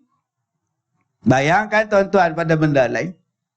Hari ini berapa banyak kita menuduh orang pada benda yang orang lain sampaikan, dan kita sampaikan pula, kita share sekali. Akhirnya kita dah buat wakaf dosa sampai kiamat. Bukan wakaf pahala. Wakaf dosa. Jaga-jaga tuan-tuan. Subhanallah, Masya Allah. Tuan-tuan yang dirahmati Allah. Akibat daripada pengorbanan yang begitu hebat ini, maka sekarang kita tiru pengorbanan Nabi Ibrahim. Dosa kita banyak, Allah hapuskan dosa kita sebanyak bulu yang ada pada binatang korban. Akak-akak yang mana buat korban kambing cukup. Balikkan kira lembu, bulu. Buat apa tu apa? Ngira bulu tu dia. Tak terkira tu. Ini cerita Piramli ni. Nah, nak Sudin kerja apa? Oh, kerja saya berbahaya pakcik. Mengira bulu beruang kata dia. Subhanallah. Tak terkira tu. Oh, tak terkira kata dia. Ini cerita Piramli tuan-tuan. Ini pakcik tahu ni. Ini bengau. Bukan bengau pakcik. Bengau kata dia. Subhanallah. Nak cerita kepada kita korban itu menghapuskan dosa-dosa kita. Tuan-tuan tengok pasir di pantai. Dosa-dosaku bagaikan pepasir di pantai. Sesungguhnya Engkaulah pengampun dosa-dosa besar. Salah satu cara nak menghapuskan dosa, nama dia korban. Yang ketiga tuan-tuan, apa keistimewaan korban? Mendatangkan kasih sayang, kecintaan. Bukan mendatangkan gaduh-gaduh. Berapa banyak orang yang bila buat korban bergaduh? Tak gaduh. Macam mana? Diciloknya daging. Duduk bersila elok di jemaah wanita. plastik biru. Pisau seorang satu, potong daging. Potong-potong bawa apa? Potong-potong orang lain semua sibuk bawa apa? Kemudian bola plastik merah baling balik pagar. Ada pula penyambut kriket di situ, tuan-tuan. Gini sambut daging korban. Ni bukan di sini, ni di Afrika, tuan-tuan. Curi daging korban. Berapa banyak orang yang buat daging korban, tuan-tuan, dapat benda haram. Saya tukang sembelih binatang korban. Saya tak minta duit. Jangan bagi duit dengan saya korban. Habis tu apa kau nak? Saya nak ekor dia je. Upah saya. Tuan-tuan, berapa banyak orang yang buat korban, dia ambil upah daripada binatang korban. Sedangkan tidak boleh mengambil upah daripada mana-mana bahagian binatang korban. Haram hukum dia. Ustaz, saya cuma minta kepala dia, Ustaz. Bukan orang tak pandai pun kepala tu kena rajin buat. Ustaz, saya pandai buat, itu upah saya sembelih, Ustaz. Tak boleh bang. Ini binatang korban, mana ada boleh ambil upah-upah. Kalau nak upah, bagi duit. Nak upah, cari benda lain. Bagi tomato ke apa ke. Tak boleh ambil daripada bahagian binatang korban. Banyak orang yang buat benda haram. Banyak orang yang buat benda haram. Sebab apa? Sebab tak tahu. Jahil. Ditambaknya lembu. Tambaknya kambing dekat dengan masjid. Datang naik motor laki bini. Nengok binatang tu. Jaga tanya, buat apa ni? Tengok binatang. Kenapa? Yalah takut dia tak kenal. Itu yang tunjuk muka saya tu. Takut dia hari kiamat cari tak jumpa, kata dia. Astagfirullahalazim. Siap cakap lagi dengan binatang tu. Tengok betul-betul kau tak kenal, kata dia. Jaga-jaga tuan-tuan, berapa ramai yang buat benda yang tak betul. Jadi kita buat penyembelihan ni cantik-cantik. Ada yang buat penyembelihan ni, ya Allah, diseksanya binatang. Ya anak-anak muda duduk atas perut dia, dia henjak pula. Lembu kata seksa benar aku nak mati ni. Janganlah kita seksa macam itu. Buat dengan penuh kelembutan. Ada yang pergi asah pisau depan binatang. Begini binatang tu tengok. Mampulah aku. Jangan sembelih binatang depan binatang lain. Kita ada 5 ekor binatang korban. Baringkan 5-5 tu. Sembelihlah. Jangan 4 berdiri, seekor berbaring. Tuan-tuan sembelih yang seekor yang berbaring. Yang 4 tengok. Yang baring tu pula usik pula. Lepas ni kamu lah. Dia tahu lah kata dia. Itu yang mengamuk tu. Dikejarnya. Putih pagar. Pagar besi masjid. Putih. Saya kena tuan-tuan kerbau. Saya cakap. Baringlah 5 ekor kerbau ni. Jangan tak apa. Saya udah biasa. Kata dia. Saya udah 15 tahun nyembelihnya. Katanya. Saya kata tak apalah. Dulu. Yelah saya kata buatlah. Tak apa. Tak apa. Dia sembelih seekor. Hak seekor ni mengamuk. Ni tuan-tuan. Punya besar kerbau tuan-tuan. Oi. Dia langgar pagar surau kat besi tu. Putih. Terlepas dah. Yang lari panjat tiang elektrik. Lepas tu. Tutup lepas. Saya yang paling seletek ingat jiran saya tu kencing manis. Dia potong kaki. Pakai kaki palsu. Dia kejar hamba Allah tu. Saya sempat tengok tu, dia cabut kaki tu. Tu lagi laju pula. Subhanallah. Lah sekali, inilah datang. Rela menanti. Tembak kerbau. Ada yang terlepas unta. Kalau tuan-tuan tengok dalam paper 4-5 tahun lepas di Ipoh. Unta terlepas. Heboh keliling pekan Ipoh. Begini lari ngok unta. Lari kedai-kedai dalam kaki 5 kedai Cina. Cina pun binatang apa dia tunggang. Dia pun tak tahu. Unta tuan-tuan. Kalaulah kita buat dengan penuh kasih sayang, tak jadi macam tu lah. Tuan-tuan yang dirahmati Allah. Jadi saya nak ajak pada tuan-tuan korban. Jom ibu-ibu kita korban. Kita didik anak kita elok-elok. Tah-tah anak kita nak jadi apa? Nak didik anak perlukan pengorbanan. Saya tadi siang, saya buat korban. Datang satu suami isteri nak jumpa saya. Nak jumpa sangat-sangat. Saya kata tak apalah, masuk bilik saya. Bila masuk bilik, suami dia tengok saya. Abang nak cakap apa? Tak ada. Macam tak percaya. Selalu tengok dalam TV hari depan mata ustaz, tak percaya ustaz. Astagfirullahalazim. Cakap dulu abang, apa benda yang abang nak cakap? Rupanya masalah anak. Anak nak periksa, tapi anak tak nak baca buku.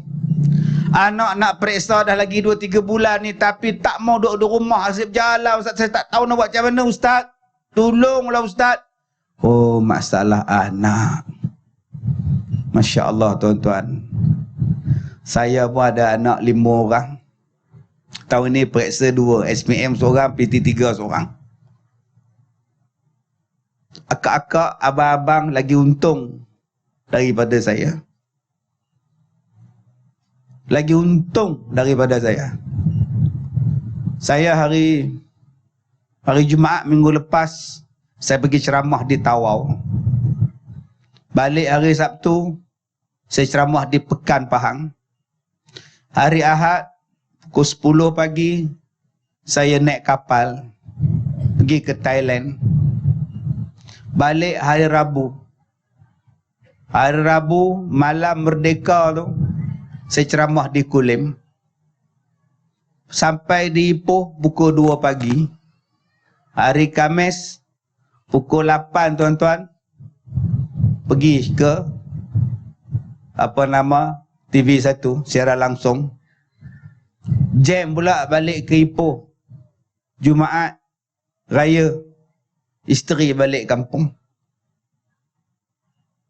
Hari ni hari Sabtu, mai ceramah dengan tuan-tuan. Balik ke Ipoh malam ni. Besok pukul 12 datang balik Shah Alam. Malam besok saya ada di rumah tuan-tuan. Jam 9 malam. Dai pendakwah Nusantara. Bukannya buat apa pun, duduk atas kursi je. Saya perkenalkan mursyid kita, Datuk Ustaz Kazim Ilyas. Itu je saya buat, betul habis lah. Mana saya ada di rumah? Sebab tu saya cakap dekat isteri saya, Mama, ayah sibuk. Ayah ceramah sana, ngajar sini. Mana nak jaga sekolah, mana nak jaga orang macam-macam. Mama tolonglah tengok anak-anak. Akak-akak lagi untung. Tengok suami akak selalu. Saya jarang tengok isteri saya. Sebab tu ada satu makcik ajak saya kahwin. Umur 62. Saya Datuk Zain tanya tadi, Ustaz umur berapa? Saya 45. Ada satu akak ajak saya kahwin, bekas nurse pencen. Saya boleh jaga Ustaz. Saya nurse tak? Saya tahu masalah sakit jantung. Lagipun saya nak belajar dengan Ustaz. Ustaz boleh bimbing saya. Okey, umur 62 saya kata akak. Saya jarang mengajar isteri saya. Saya jarang bercakap dengan dia. Kalau akak nak dapat ilmu pada saya, jadi anak murid. Ni saya sampai pukul berapa ni tuan-tuan? Mau pukul 2 pagi. Dia dah tidur. Takkan pukul 2 saya nak ceramah kat dia lagi. Dia buka pintu, takkan saya nak ceramah dengan dia. Iza, Allah berfirman. 2:30 dah tu. Apa nak dengar ceramah apa? Kak, tak apalah kak, terima kasih lah. Nak jaga saya tu, terima kasih kak. Tak dapat lah kak. 62. Tapi kalau 26, insyaAllah, saya fikirkan. Yang mana faham, tak faham sudah. Dah 62 kita reject awal-awal lah. Ya Allah, subhanallah. Sebab tu abang-abang lagi untung daripada saya. Boleh tengok akak, boleh tengok abang, boleh tengok akak, boleh tengok abang, boleh tengok anak-anak. Enjoy lah. Enjoy dengan isteri, enjoy dengan anak, enjoy dengan suami. Jangan dah boleh jumpa tiap-tiap hari pun tak mau tengok. Bang, mainlah makan. Isteri lebih tengok Facebook daripada tengok muka laki. Macam mana? Main Facebook. Sampai goreng ikan pun. Duk goreng ikan boleh main Facebook, ambil gambar selfie tu. Muka tu betul-betul dekat kuali begini. Ikan boleh angkat tu. Hai. Sayang tuan-tuan, kita tak enjoy. Kita ada anak, kita tak enjoy betul-betul dengan anak kita. Korban. Susah, payah, susah, payah nak didik dia. Cari nafkah untuk dia, bagi dia berjaya. Tah tuan-tuan, bila kita mati besok, tah apa yang dia buat? Kita tak tahu.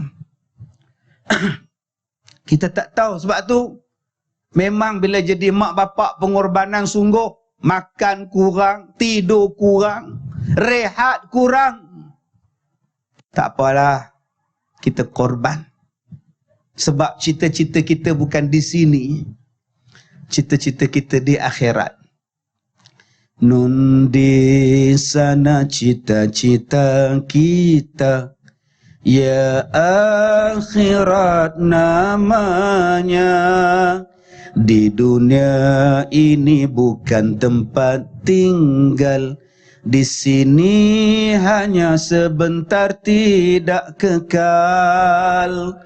Betulkan niat dari sekarang, tukar sikap kita yang merugikan.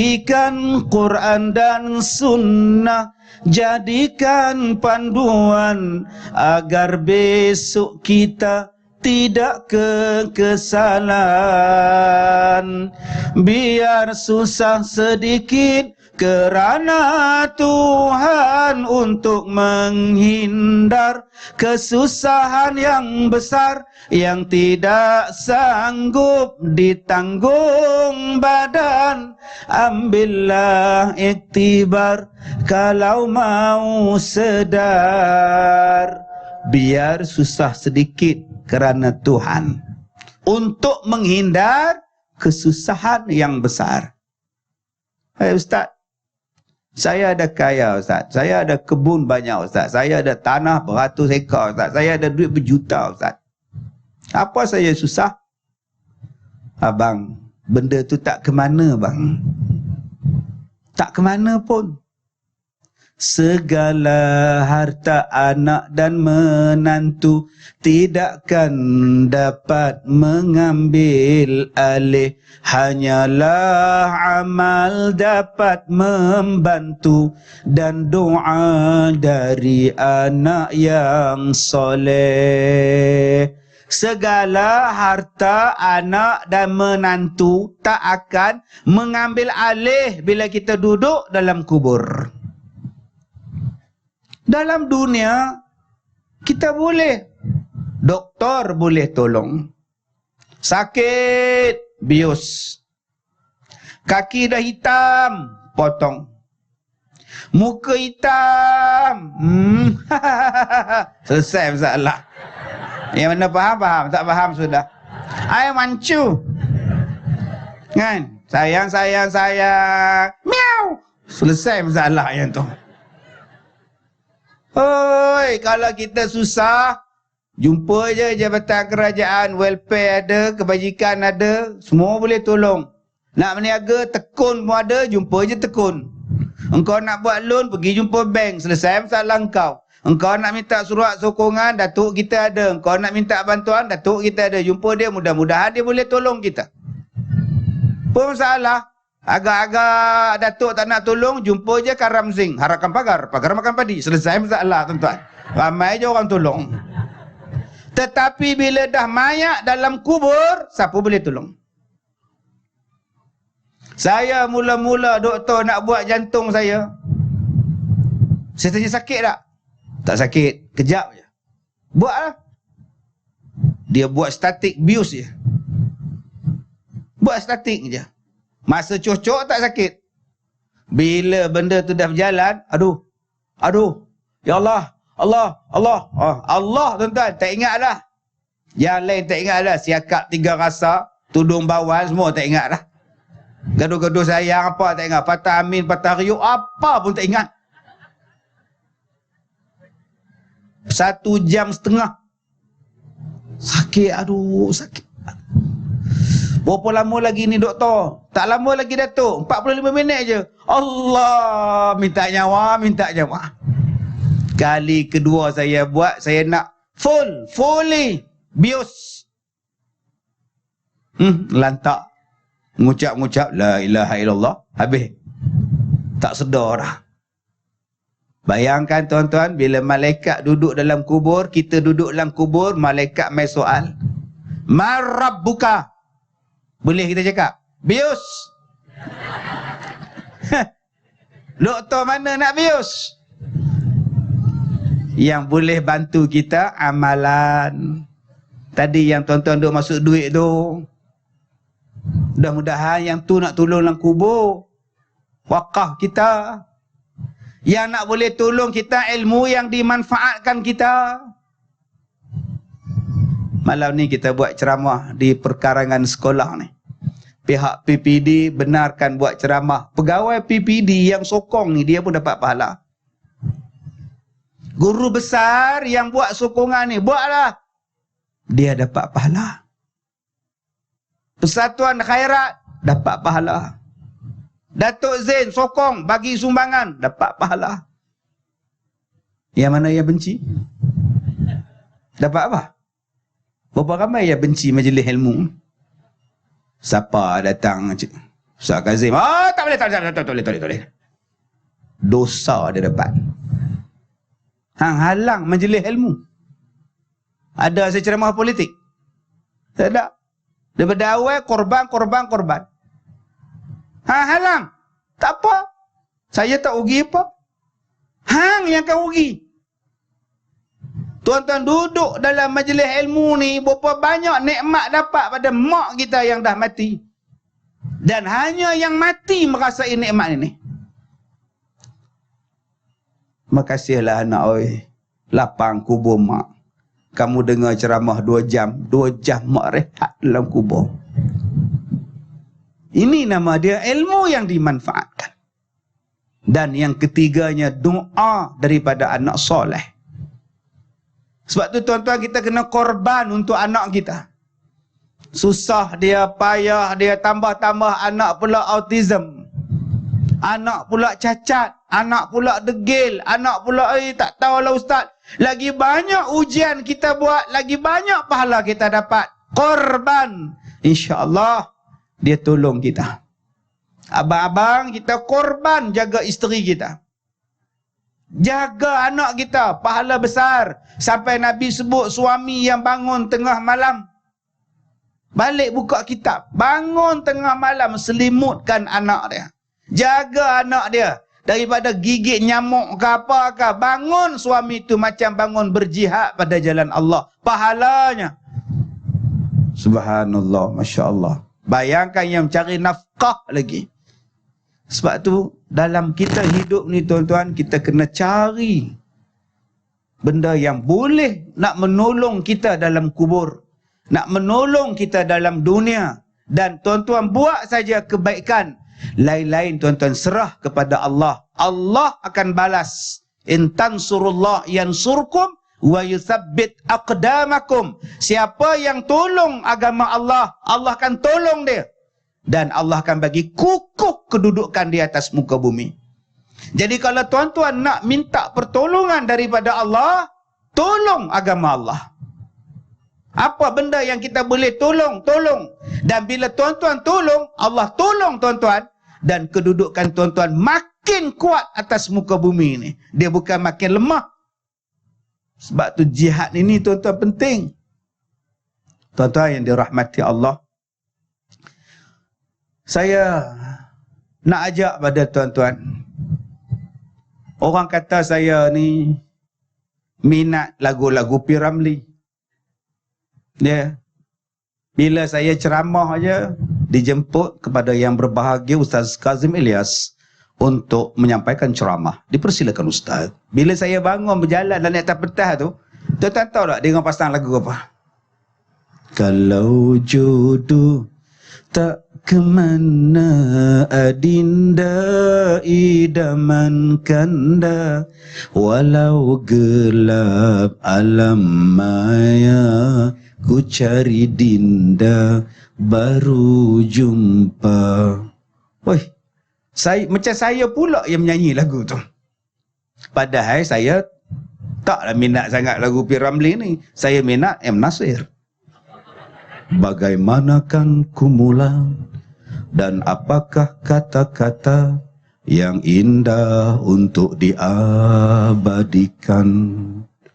Tiap wajah berkisah, tiap madah bererti. Manakah ilhamku? Cahaya di matamu, senyum di bibirmu, mengukir 1000 tanda pertanyaan. Nanti hujan turun lagi. Tuan-tuan, malam ni saya tutup ceramah ni, tuan-tuan. Sebab saya tuan-tuan ni minat P. Ramlee. Saya cerita pasal P. Ramlee sudah. Cerita seniman bujang lapuk. Badan kurus kering macam ini. Nak jadi hang jebat, hang tua. Tapi encik inilah yang paling kuat. Sekali dia makan 4 pinggan. Itu kuat mentega darah, kata dia. Ada satu lagi watak yang belum ada orang. Nama dia Hang Cangkul. Hang kebun. Tapi kalau hang kebun, kamu kena pakai cangkul. Cangkul pun cangkul lah, kata dia. Tuan-tuan, nama dia Nyang Abdullah. Tu, hak jadi hang cangkul tu. Husin Lompoyang nama dia. Wow, kata dia. Ni cerita P. Ramlee ni kan. Wow, nama dia apa? Nama dia Nyong Abdullah. Pak Nyong nama dia. Meninggal tahun 1965. Tu, sakit mati lah, sakit perut. Saya cerita ni sebab orang kata saya ni, cerita-cerita lama ni saya hafal. Saya tengok tuan-tuan, saya tengok dan saya fikir apa yang dia cakap dalam kehidupan kita. Tapi saya tak minat sangat cerita P. Ramlee ni. Saya yang hero yang saya minat ialah Ahmad Mahmud. Tuan-tuan kenal Ahmad Mahmud? Dr. Ismadi. Dr. Ismadi tu. Orangnya handsome. Dia operate mata Kasim Selamat. Dia balut mata. Ikat mata Kasim Selamat. Kasim Selamat. Hari ini saya akan membuka balutan awak. Dia pun buka. Teng, teng, teng. Gedik. Oi. Nak nyilu tuan-tuan. Buka-buka aja tengok-tengok isteri Dr. Ismadi macam isteri Kasim Selamat.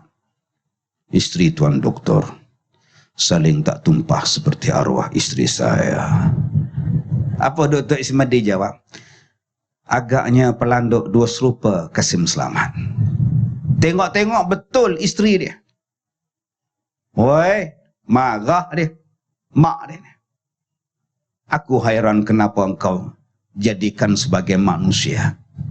Bukankah patut kau jadi haiwan? Allah Kasim, mak dah tua Kasim. Tu nama dia Kasim Selamat tuan-tuan. Ampun nekan aku Kasim, aku dah tua Kasim. Bukan Kasim, Kasim. Nama dia Dr. Ismadi. Kasim Selamat. Aku mengaku aku mengambil sabariah daripada kau. Tetapi bukankah aku telah mengembalikan penglihatan kau? Tidakkah itu adil, Kasim Selamat? Adil, kata Tuan Doktor. Dia ambil gerpu, dicocok. Ni nama apa hero ni? Ahmad Mahmud. Dia berlakon cerita jebak dengan tuah. Dia jadi jebat tuah. Pada firasatku tuah, selagi tameng sari ini berada di tanganku, kau tidak akan dapat membunuhku tuah.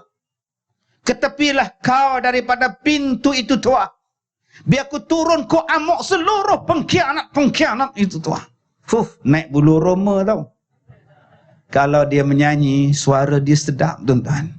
Bila timbul cinta, pertarungan tidak berguna, selalu di jiwa menjelma rasa kasih belaka. Tu suara dia. Tu lagu dia, suara saya. Sebab tu tak sedap tuan-tuan. Kalau hati sudah suka, semua indah saja. Itukah tanda bunga kasih bermula di dalam jiwa. Itu nama dia Ahmad Mahmud. Hero nombor 2 saya Nordin Ahmad. Asyik berlakon sedih. Tuai padi antara masa, esok jangan layu-layuan, intai kami antara nampak, esok jangan rindu-rinduan. Tu nama dia Nordin Ahmad. Kalau dia berlakon, kompom nangis. Kerah hati dia. Cerita Pak Malau, Sri Mersing. Dia nak balik ke Pahang. Pak Malau pujuk, Damak, aku ada hajat yang besar dengan kau, Damak. Sebelum Pak Malau menyampaikan hajat Pak Malau, saya nak menyampaikan hajat saya terlebih dahulu, Pak Malau. Apa hajat kau, Damak? Saya nak balik ke Pahang, Pak Malau. Hui, sudahlah, Damak, kau tinggal saja di Mersing ini. Hujan batu di negeri orang, hujan mas di negeri hujan mah di tempat orang, hujan batu di tempat sendiri. Lebih baik hujan batu di tempat sendiri, Pak Malau. Ui, tuan-tuan, kau ampunkanlah aku, Damak, sedangkan Nabi ampunkan umatnya. Itu antara Nabi dengan umatnya. Saya bukan Nabi, Pak Malau. Ui, tuan-tuan, punya tak nak maafkan orang, kerah hati. Sampai Pak Malau pujuk mak dia, jangan lari daripada Mersing.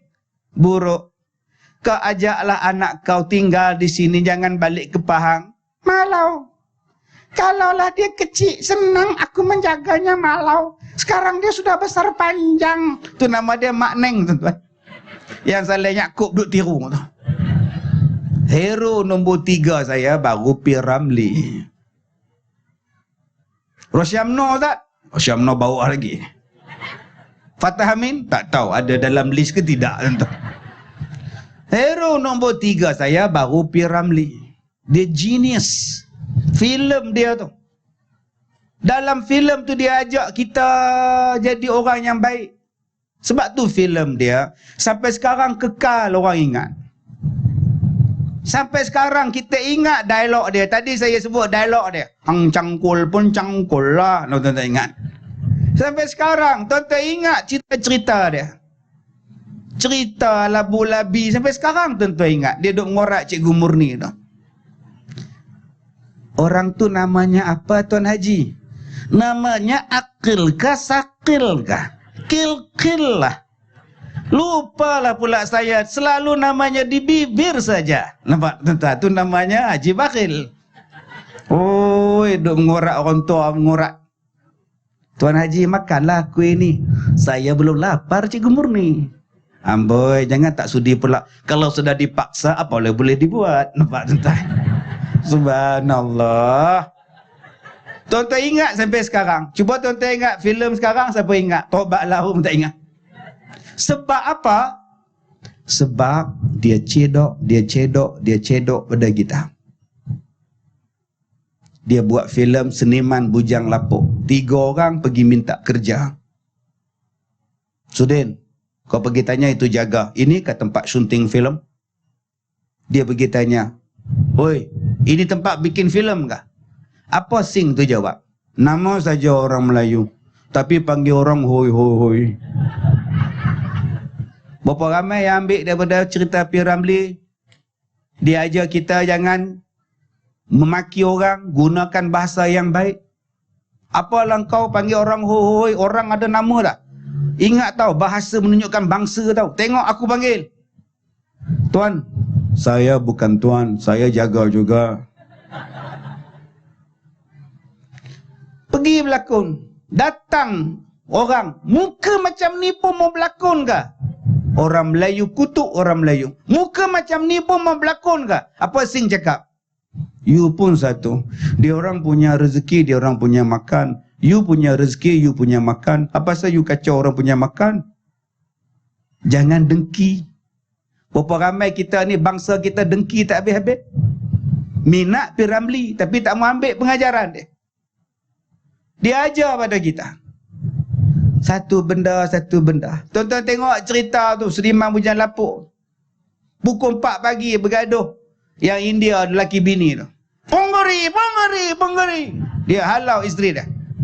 Ayah, kenapa ni ayah bising-bising orang mau tidur lah. Ini bini saya ada batu besar juga atas kepala.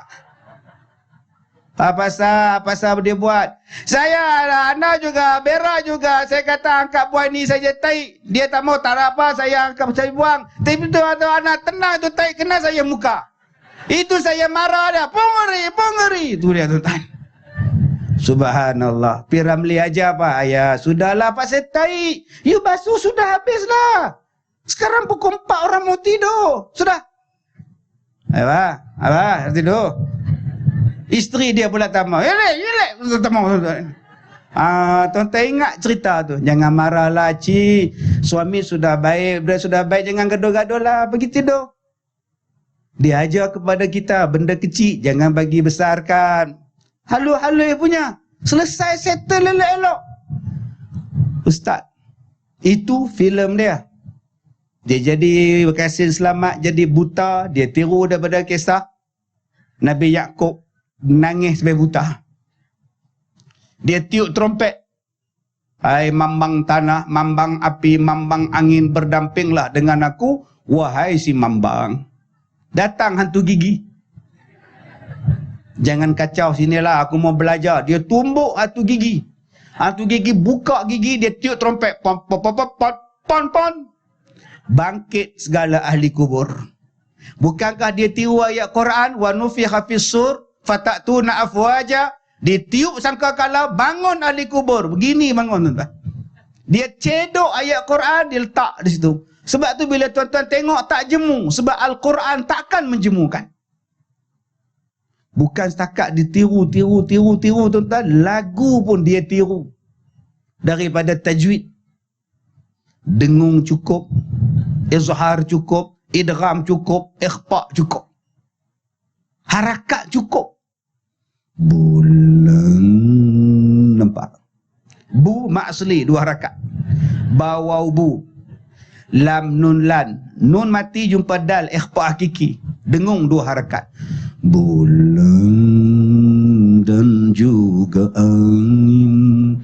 4 harakat ma'rik li sukun. Orang sekarang buat lagu tak ikut tajwid. Bulan madu di awan biru. 6 harakat bu. Mana ada mak asli 6 harakat? Sebab tu lagu sekarang sekejap. Hang pi mana Sungai Buloh. Tahu dah hang pi mana, tahu dah. Dia kata. Mana ada orang minat lagu tu? Sekarang orang tak menyanyi dah. Lagu Pi Ramli sampai sekarang telah kurenung dalam kitab. Makin kurenung berdetuk detab. Qalqalah kubra nama dia. Jadi abang-abang, bila kita tiru Quran, dia jadi elok. Sampai buat lagu pun kalau tiru tajwid elok. Bayangkan kehidupan kita kalau kita pakai Quran. Sayang tuan-tuan, Nabi tinggalkan pada kita banyak benda. Kita tak nak ikut. Sayang tuan-tuan. Nabi nak bagi kita elok, ikut je. Kalau Pi Ramli tiru Quran, lagu dia jadi sedap. Aduh, 1000 bulan cantik bistari di awan, tempat yang tinggi sudah lama ku tunggu tak kunjung tiba, barulah kini bertemu idaman jiwa. Itu semua tajwid. Sebab tu akak-akak kalau belajar tajwid, kita ni kalau belajar Quran asyik uzur je. Itu orang perempuan bila nak pandai? Buka kelas tajwid, Makcik Leha baca, Makcik uzur. Opah Biah baca, Opah pun uzur ustaz. Umur 80 pun uzur lagi, Opah makan apa? Nyonya benar. La ilaha illallah. Saya kalau belajar ajar akak-akak tajwid, orang uzur pun saya suruh baca. Tapi saya tak suruh baca Quran. Saya tulis jawi dan bacakan dengan tajwid. Baca. Harakat berapa, baca.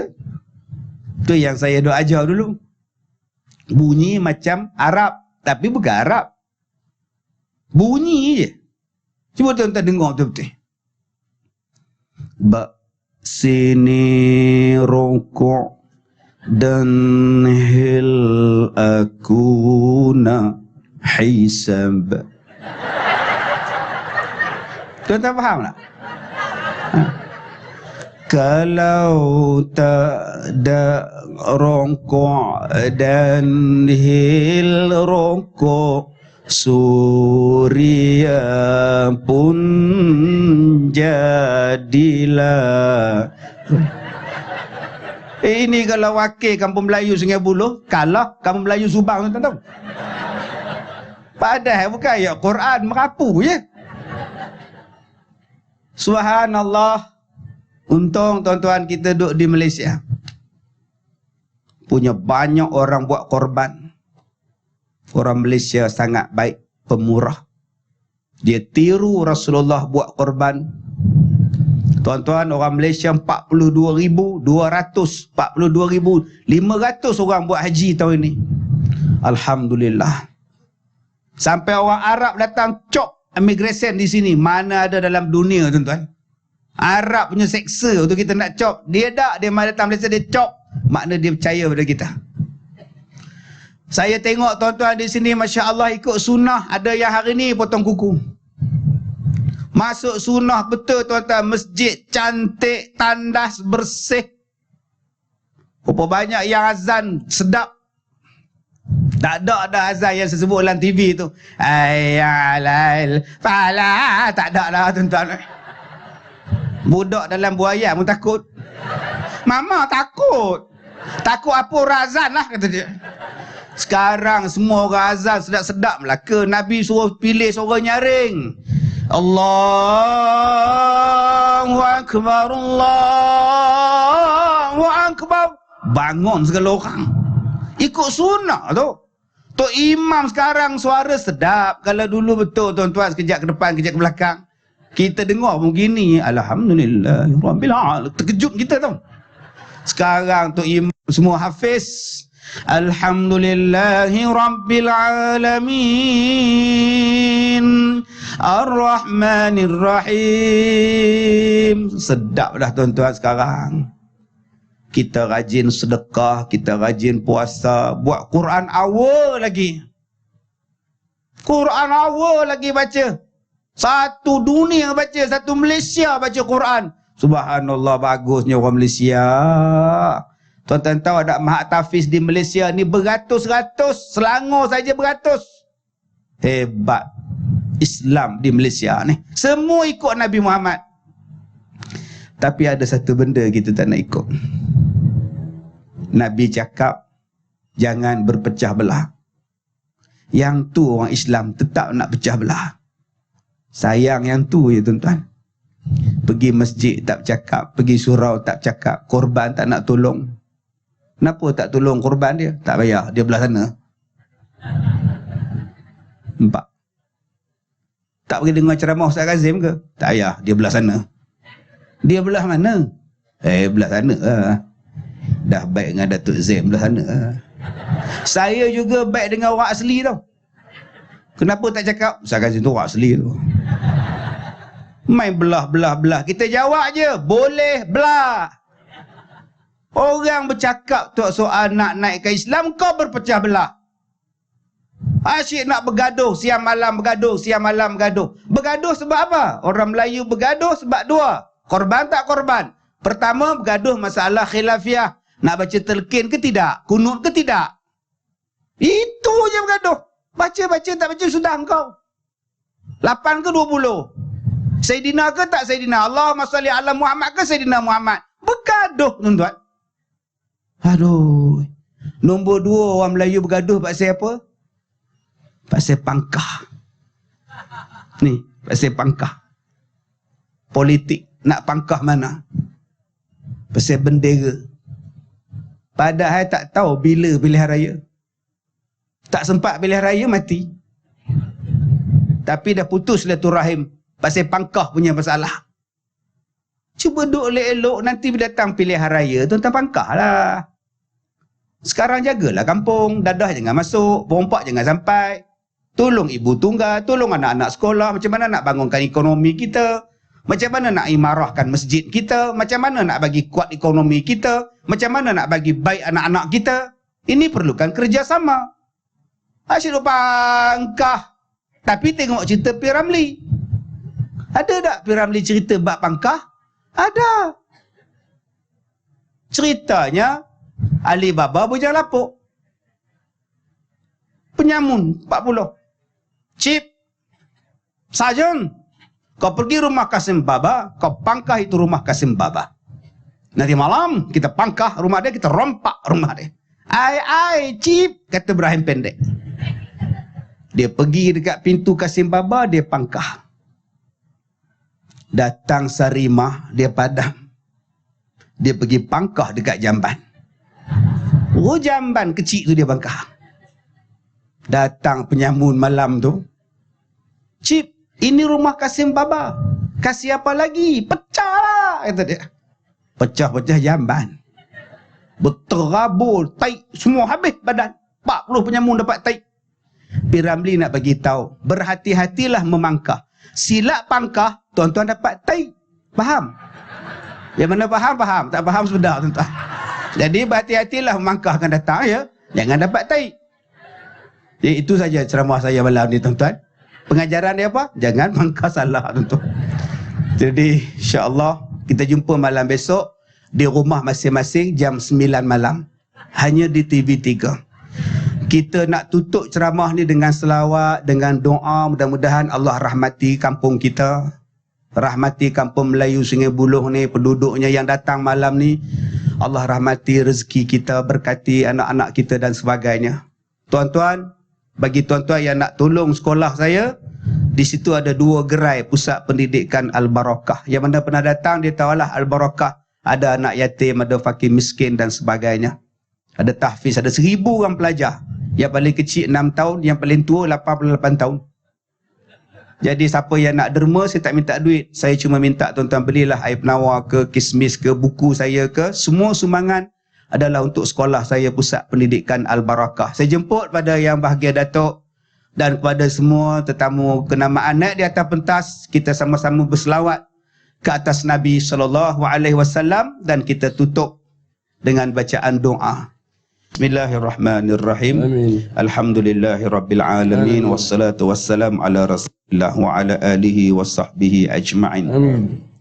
Ya Allah ya Rahman. Amin. Pada hari yang penuh dengan kebaikan, pada hari yang penuh dengan kemuliaan dan jaminan keampunan daripadamu ya Allah. Amin. Kami bermohon padamu ya Rahman, ampunkanlah dosa-dosa kami. Amin. Ampunkanlah dosa kedua ibu bapa kami. Amin. Dan kasihilah mereka sebagaimana mereka mengasihi kami sewaktu kami kecil ya Allah. Amin. Ya Allah ya Rahman, andainya ada pahala di atas kehadiran kami pada malam ini ya Allah. Amin. Apalah kiranya pahala itu dihadiahkan kepada ayah dan ibu kami.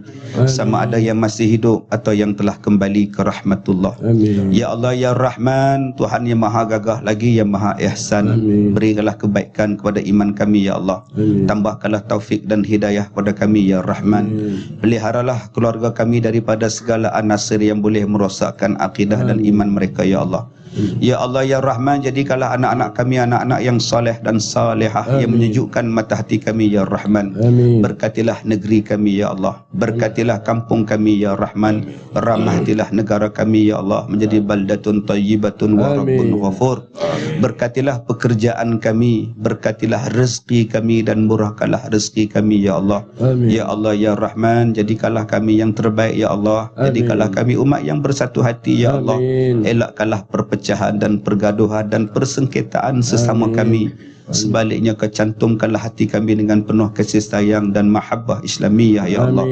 Ya Allah ya Rahman, terimalah ibadah korban kami, terimalah hasil usaha kami dan pertolongan kami kepada sesiapa yang berkorban ya Allah. Rabbana atina fid dunya hasanah wa fil akhirati hasanah wa qina adzabannar. Wassallallahu ala sayyidina Muhammad wa ala alihi wa sahbihi ajma'in. Alhamdulillah rabbil alamin. Taqabbalallahu minkum. Minta maaf jika terkasar bahasa. Assalamualaikum warahmatullahi wabarakatuh. Waalaikumsalam warahmatullahi wabarakatuh.